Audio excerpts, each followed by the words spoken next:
Hey guys, I just wanted to recap on the whole GameStop situation last week in the market. A quick summary: GameStop stock rose from $35 on January 15th to almost $350 on January 27th, less than 2 weeks. So, what gives? Well, the stock didn't rise because something fundamentally changed for GameStop. The stock rose because of a short squeeze. So, sit back and enjoy. First of all, to understand a short squeeze, you need to understand what a short is. A short is when an investor does not believe in a company and believes that the stock price will go down. So a short is an investment structure where an investor will make money when the stock price goes down. So, how does a short work? Step 1. The investor would go out and borrow a share from someone, promising to pay it back at a future time. Step 2. The investor would immediately sell this borrowed share to a random buyer at the market price. And step 3.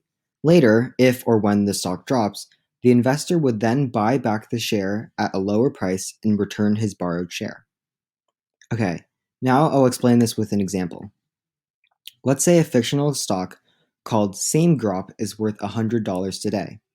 An investor named Wolf did not believe that the stock would do well, and so he wanted to short the stock.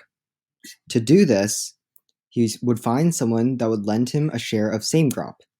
To borrow the share of SameGrop, Wolf has to pay the owner a small transaction fee of, let's say, $5. Next, Wolf would sell this share to a random buyer on the market at $100. Remember, this is the current stock price. As time goes on, hopefully the stock of SameGrop drops. Let's say $50. Wolf then buys a share of SameGrop at the lower market price of $50 and returns it back to the person that he initially borrowed it from. So, after this, he would have made $45 off the short. Initial selling of the borrowed share of SameGrop was $100. The transaction fee to the owner of the SameGrop share was $5. And when he purchased the SameGrop share in the future at the lower price of $50, so he could return it back to the owner. So, $100 minus $5 minus $50 equals $45 in profit. All is good when the stock price goes down. Alternatively, if the stock goes up, let's say to $200, Wolf would still have to buy the stock at that higher price to return his borrowed share.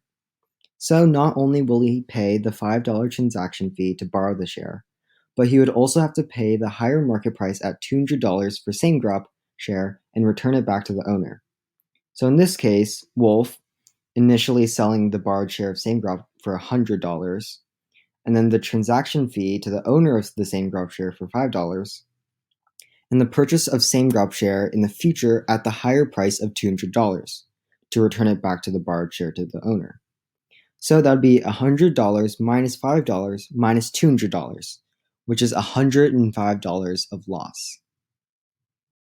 All in all, I would not recommend shorting stock because the losses can be infinite because the stock price has no upper limit. So I have a final question, and it is, should or can we expect more of these communities joining together to manipulate the market?